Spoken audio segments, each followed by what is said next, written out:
Hello and welcome to this podcast on collective memory and the future of democracy in Europe. My name is Oliver Schmidtke and I am the director of the Center for Global Studies at the University of Victoria on the west coast of Canada. This podcast has been produced by the EUCAnet network project that is also housed here at the University of Victoria and that over the past year has been generously supported by the Konrad Adenauer Foundation, Canada, and its project on contesting liberal democracy and European unity. Let me start this podcast with a paradox. When we consider how much we actually know about history, and we are aware of the declining awareness and intimate knowledge of history, in particular among the younger generations, it is, in a way, surprising to see how politically this knowledge and the references to history are being used in our public life. And we are often not aware that these historical narratives fundamentally shape our current social and political realities. They, in a way, provide the substance to abstract ideas about who we are as a political community, what our collective identity is. How do we define fundamental principles by which our community lives, and arguably also what we expect democracy to be. Historical narratives in this respect provide a kind of continuum through time and a continuity that fundamentally shapes how we interact in the political realm and by which principles we organize our political polity. Now, there has been long a debate amongst scholars about a very long history boom that we've seen over the past decade or two. And that might indeed be the case. We have seen a renewed interest in history and narratives that make sense, in particular, of the dramatic 20th century. Yet my starting point here would be to suggest that we see a new level of political contestation that is intimately linked to the debates over democracy and arguably also the state of crisis that we see democracy, particularly liberal democracy, to be in. So in this respect, I start from the hypothesis that we currently witness a period of fundamental transformation and contestation when it comes to interpreting our shared past and determining what it means for our current political realities. In this respect, the traditional post-war consensus about historical narratives that shape the principles and normative foundation of liberal democracy has gradually eroded over the past decade or so, arguably even after the collapse of communism in the late 1980s, early 1990s. New actors have emerged over the past decades, questioning the validity of this post-war consensus and its basic rationale as an underpinning for the Western-style liberal democracy that we've been seen flourishing in the post-war period. In the same vein, it is worth noting that the European Union has not been able to nurture a memory culture that would be a commonly shared reference point for its member states and for an evolving national identity across the European Union. In a nutshell, the memory of the dramatic 20th century, the recollection of such fundamental forces in history such as communism, fascism, genocide, and the Holocaust, has become contested and mobilized for contemporary political objectives and inspirations. In this respect, this podcast will probe where does this new interest in history come from and who is trying to mobilize particular historical narratives to promote and mobilize in the name of new political projects. In this first part of the podcast, I would like to explore the driving forces behind the so-called memory boom a bit further at drawing on the experience of some distinguished experts and researchers in the field of memory politics. And, the key question that I would like to pursue is here, why are audiences over the past decade or so more receptive to historical narratives? What has changed in the European context in particular that political conflicts and positions and ideological battles are fundamentally defined by reference to the past? And one key driving force to start the conversation that I see behind this renewed and politically debated or even disputed historical narratives is experience of deep social and political crises. Think about what we've have confronted over the past decade or so in Europe. Experience of violent conflict, think about the Russian war in Ukraine, rising social inequality, an existential environmental threat linked to climate change, a frightening health pandemic that we could argue is still not fully over, persistent inflation that erodes the sense of well-being and stability that many people have. All these experiences have contributed to a heightened sense of anxiety. And once you go through these periods of insecurity, of uncertainty, what comes next and how our established way of life might indeed be challenged, then history provides a kind of an anchor, a sense of stability through time, a form of guidance that can build on the collective experience of past generations. And I think this context is important to understand why we see these historical narratives gaining traction at the moment and, in a way, shaping the political landscape in Europe. At this point, I would like to bring in Dr. Peter Vorowczyk, a political theorist who is currently a professor at the University of Groningen.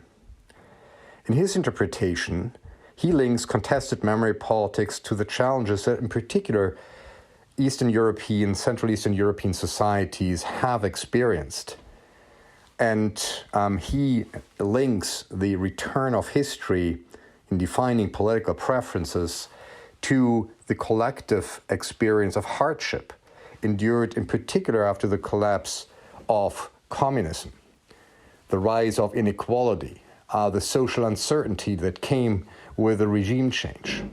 But listen to what Dr. Vorowczyk has to say. I think another real driver over the last 10 years or so has just been economic hardship, right? Dating back to kind of the global financial crisis and the Eurozone crisis, right? Those kind of hard economic times and the inability of states to sort of deal with it, especially states in the South and East that were hardest hit, it sort of encouraged governments to take advantage of memory issues or to sort of draw on memory issues to kind of redirect attention outward, right? Again, especially it worked well for the Greeks to sort of not only make the claim to Germans, well, look, it's in your interest to sort of support us because if we crash out of the euro, that will affect you in all sorts of negative ways economically. But it's also then in your moral interest because look at, the Greek Civil War, we were never compensated for this, right? So I think that that's also really driven it, that the hard times bring out the memory issues can sort of redirect attention and can then be also used to reinforce certain claims for economic support.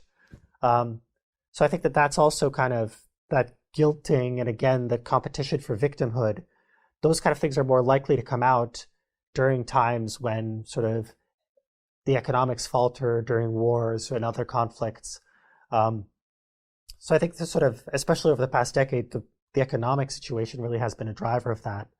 And, rising inflation now, the war in Ukraine, the energy crisis, I think those are all, again, kinds of economic issues that are more likely to, again, be used by politicians or to sort of, where politicians are once again going to be encouraged to use memory politics to kind of redirect attention away from those issues or to kind of redirect blame for the problems onto other people.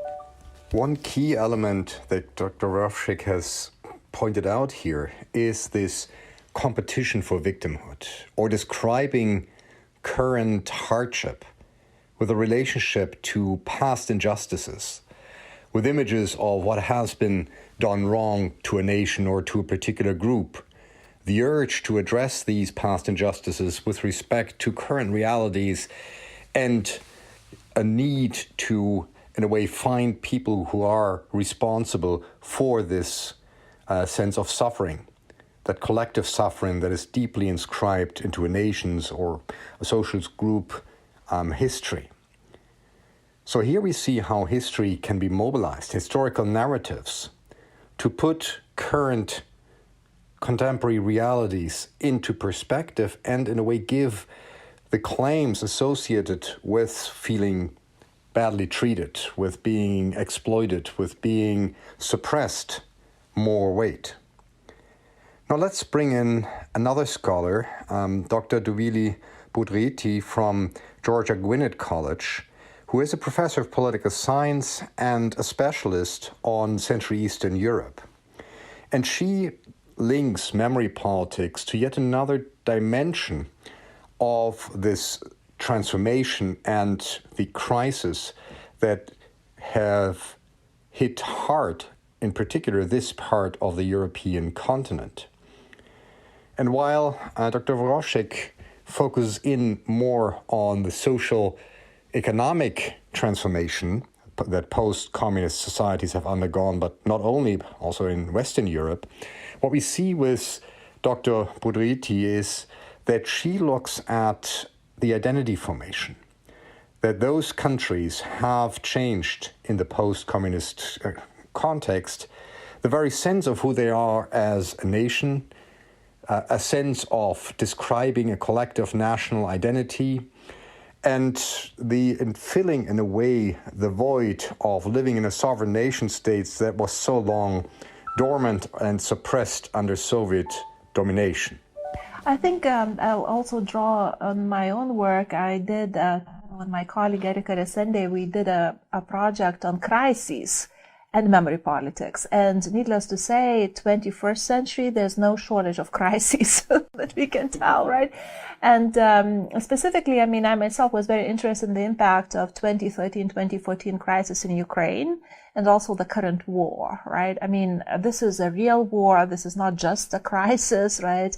But at the same time, it could be seen as a critical situation in global politics. So what we found was that whenever there is a critical situation or a crisis in global politics, we also see a change in discourses. We also see change in identities. We also see various actors voicing their memories.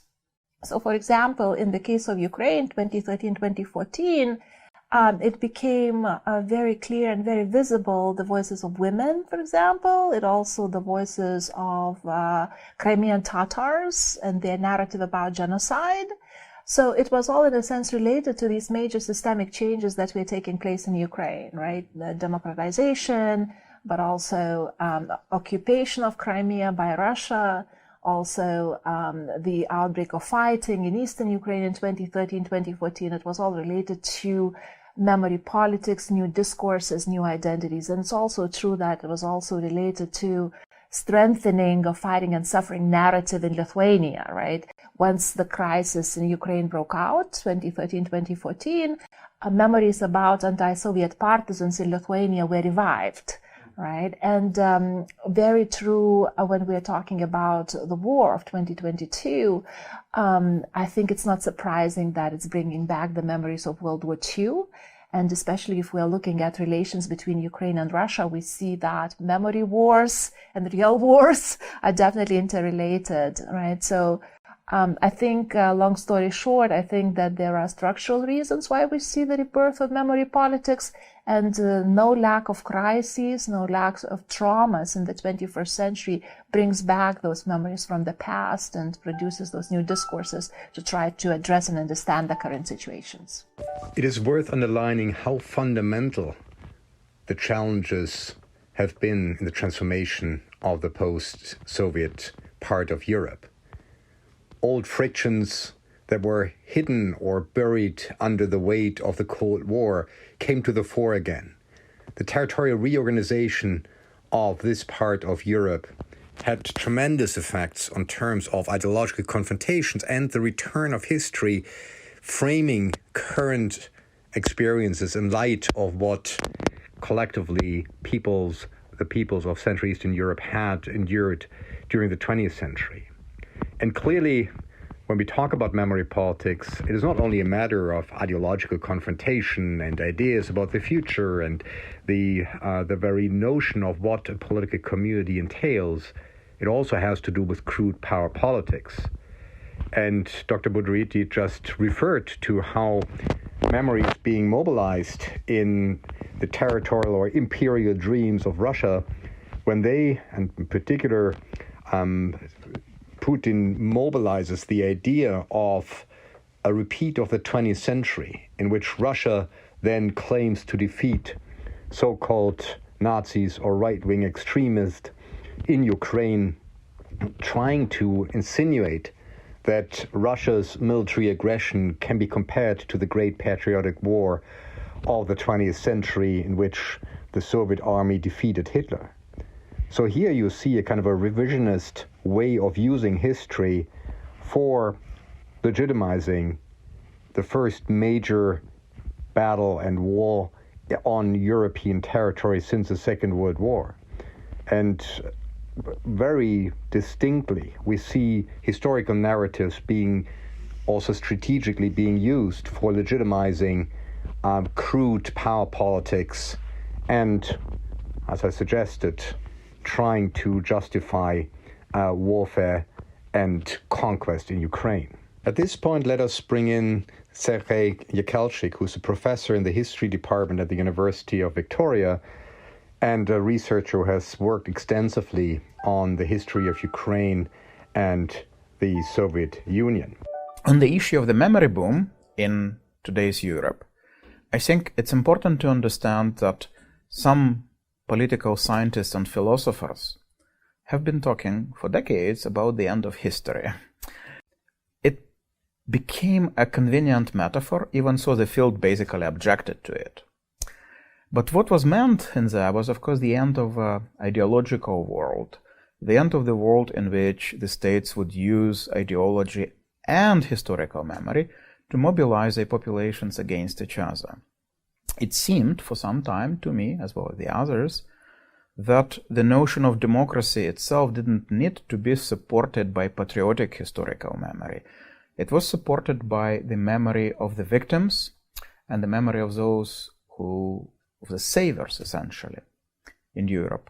Elsewhere, it seemed almost devoid of historical memory as such, because as this was happening, the painful issues in the history of the Anglo-Saxon world, for instance, in Canada and the US, were not being addressed. So the issues of historical memory temporarily disappeared or went into background around the time when communism collapsed in Europe. And the end of the Cold War was celebrated by certain circles as the American victory. It seemed that the world was devoid of ideology, but it was not really. It was just basically seen as the victory of consumerist mode of consumption in North America, which basically did not require you engage in memory exercise in order to define yourself.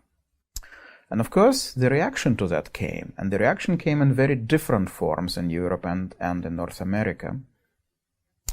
The reaction came with the notion of right-wing populism, actually opposing European values and democratic values with a historical memory aimed at mobilizing its own population.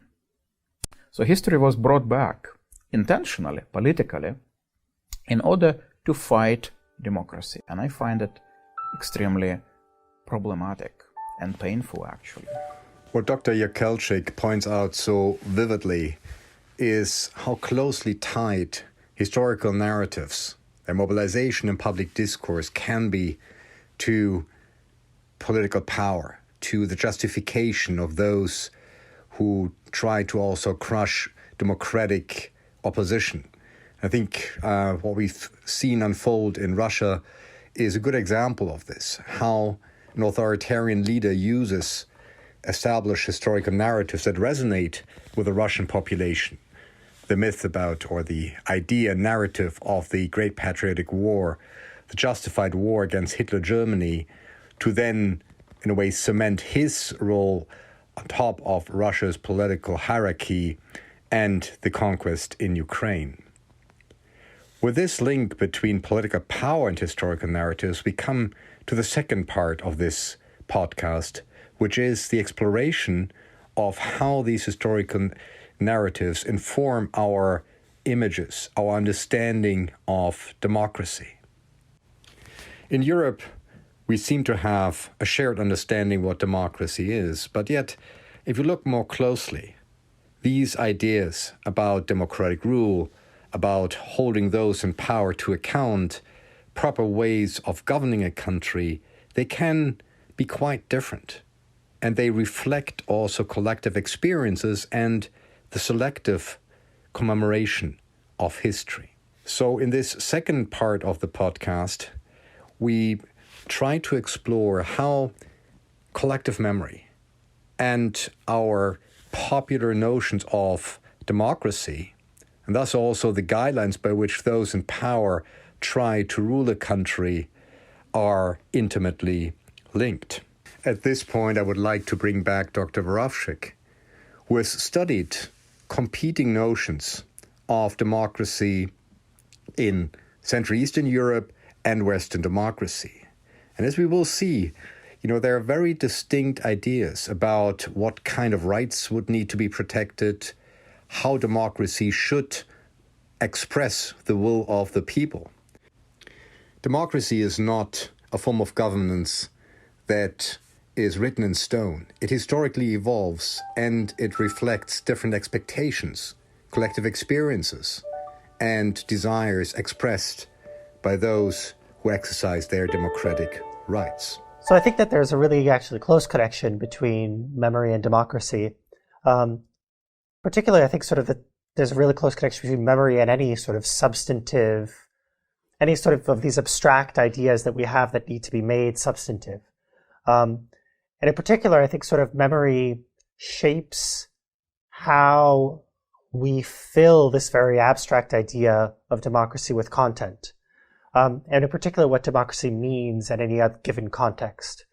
So I think this is really clear if you look at how Western Europeans in general view democracy compared to how post-communist Europeans view democracy.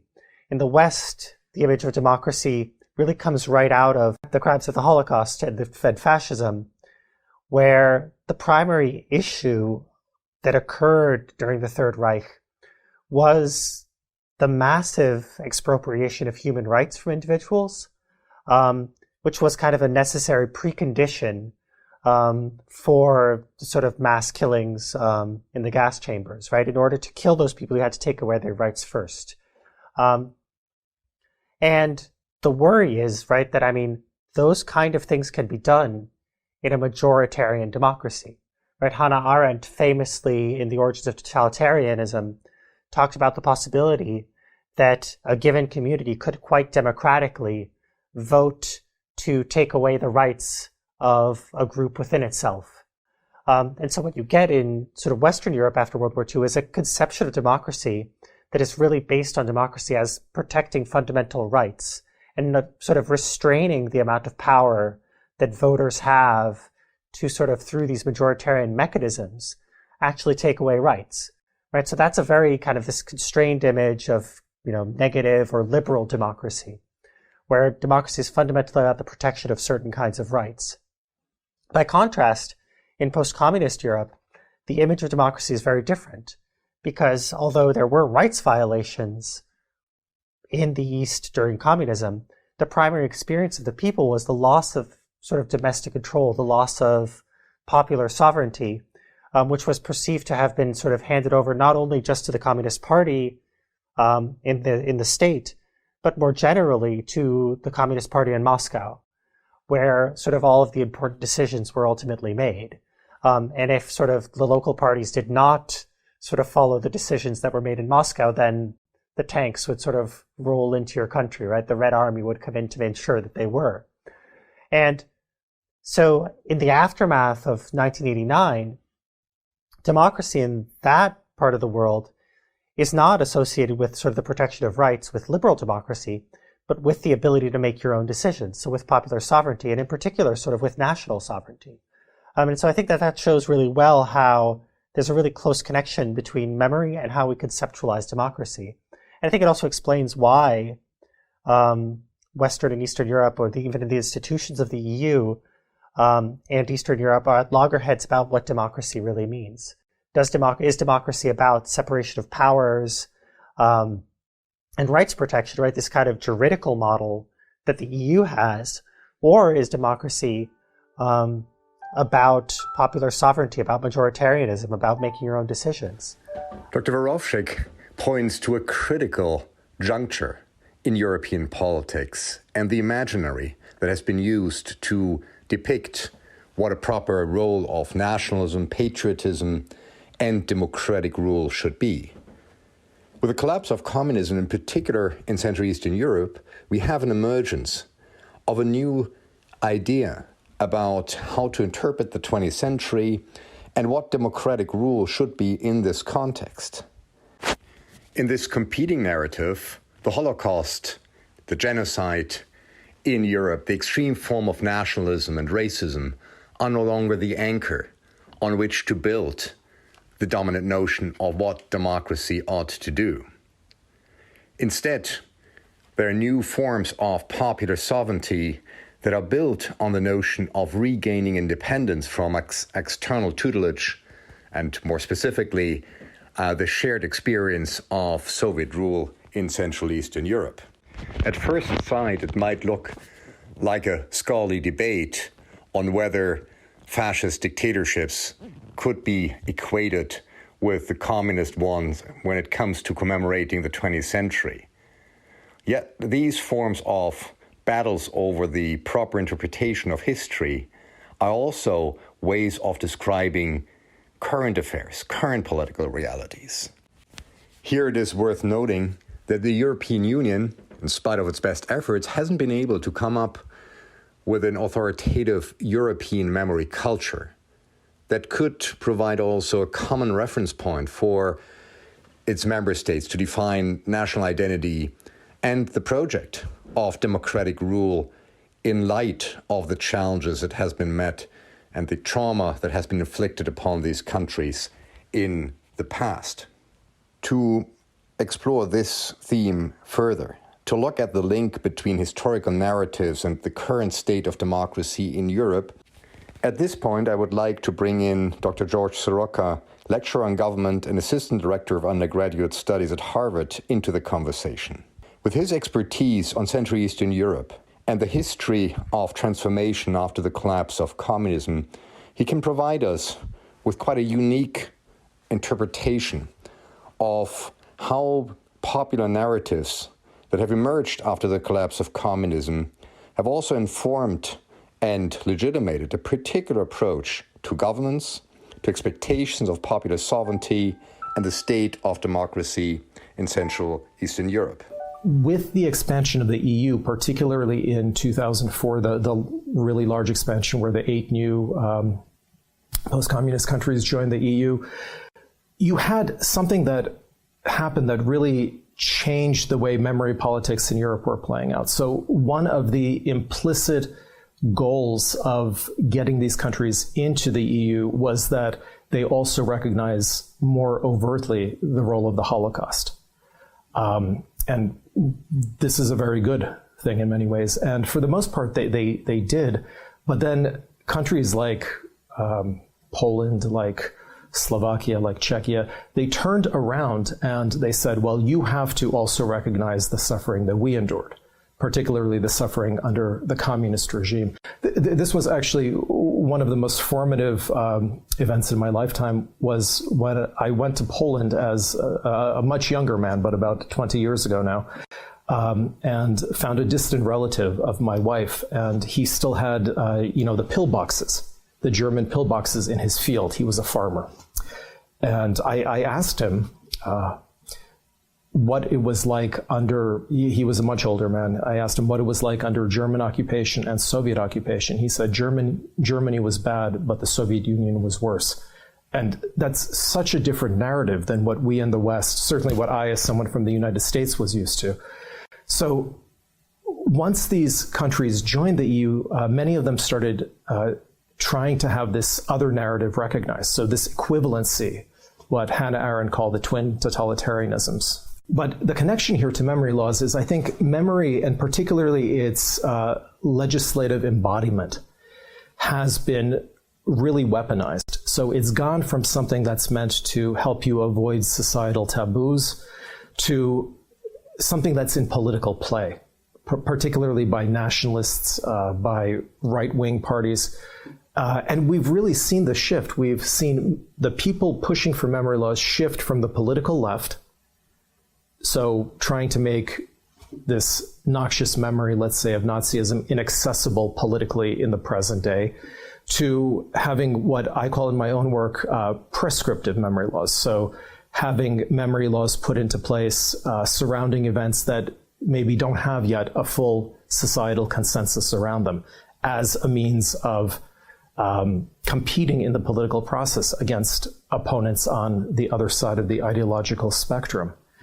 So this is what is particularly concerning to me today about the connection between democracy and memory politics. Is I just want to ask, whose democracy are we talking about? Are we talking about a democracy that is pluralistic, that is inclusive, that allows multiple narratives to be heard? These are all very good things. Or are we talking about a democracy where one narrative is privileged about others, and it becomes not about the memory of the victims of the state, but it becomes about glorifying either the state or the nation? Dr. Sirocco makes an important point here. It is not only about what is being remembered, different trajectories in Central Eastern Europe and in Western Europe in terms of the memory of the 20th century. It is also a matter how this memory is related to contemporary political principles and ideas.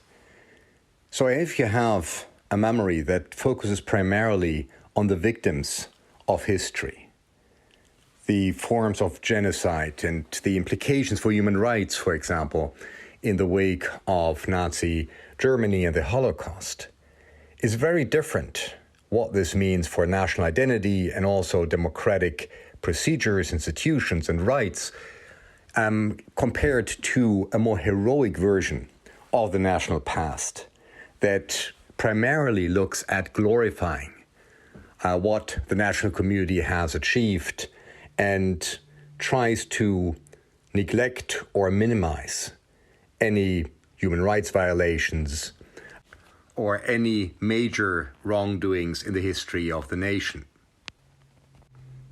And here it is important to remember that if you consider what Europe is and how the idea of European integration and unity came about after the war, it hasn't been any form of heroic account of European culture or politics.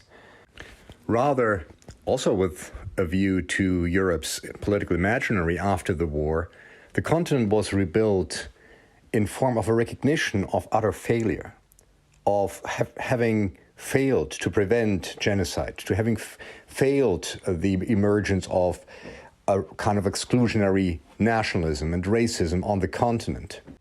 The drive towards unifying the continent was based on the very sobering recognition of the continent's failure to have prevented the horror and destruction that shaped the first part of the 20th century. It came with a recognition of the excesses of exclusionary forms of nationalism and racism. The project of post-war unification was born out of an existential crisis into which nationalism, war, and genocide had thrust the continent.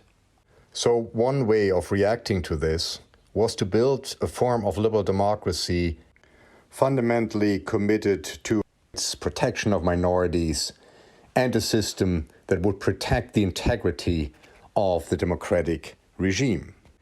Now, as we just heard, it establishes a very different trajectory of nationalism, patriotism, that is built on a profound sense of victimhood and heroic efforts in the nation's past.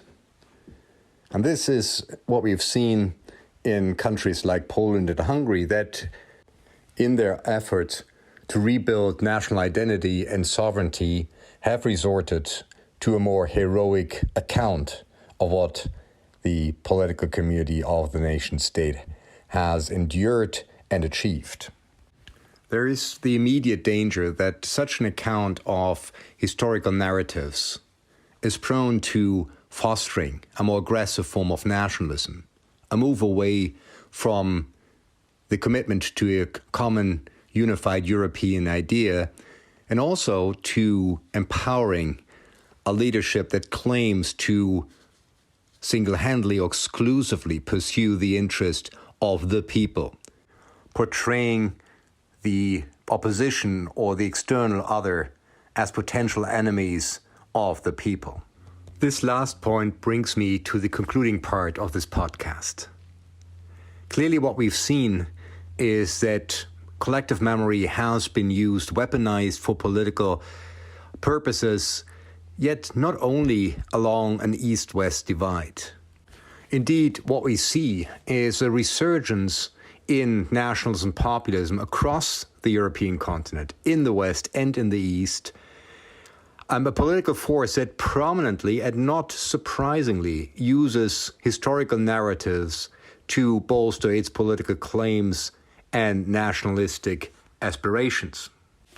In this last segment of the podcast, I would like to make 2 points that link the resurgence of nationalism and populism across the European continent on the one hand, and the increasing interest in and political use of historical narratives dating back to the 20th century on the other. First, it is not by accident that these political forces use history as a way to garner support and to make their ideological stand. Take, for example, Germany. Here you have the Alternative for Germany that, as one of its crucial and most central political claims, suggests that how Germany has dealt with the legacy of the Nazi past and the Holocaust. The memory culture of this country, should be fundamentally revised and questioned.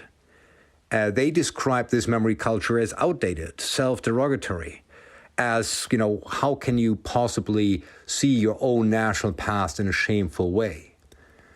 Clearly, what this is directed at is to rewrite German history not as one that is focused on the victims of the Nazi regime, but one that is heroic and glorifying in terms of depicting the national past. A clear attempt to move away from historical narratives that focus on the victims to one that focus on the supposed glory of the nation state. As we see in other countries across Europe, think about Italy or France, we see a tendency to question the anti-fascist consensus that has formed the bedrock of post-war liberal democracy. In these narratives, the brutal legacy of fascism or colonialism disappear and are replaced by an account of the nation's history in which the national history becomes a matter of pride and superiority towards those who don't belong. The second point relates to the link to democracy. Those historical narratives that are mobilized by the populist nationalist right provide a vision of democratic rule in which individual rights are secondary and in which to promote a form of culturally homogeneous people or nation becomes the priority. Here, history is being used to promote a sense of popular sovereignty that relies on a direct articulation of the will of the people, preferably articulated through some kind of charismatic leader. In this vision, the division of power, the independence of the judiciary or media are seen as weaknesses. They undermine the unified and homogeneous articulation of the popular will, of a popular form of sovereignty. Clearly, this can then be easily directed against those who are perceived to be the enemies of the people. Liberal democracy and its focus on individual rights and division of power is in this context depicted as something weak, something that needs to be replaced by a more authoritative form of governance based on the unity of the nation.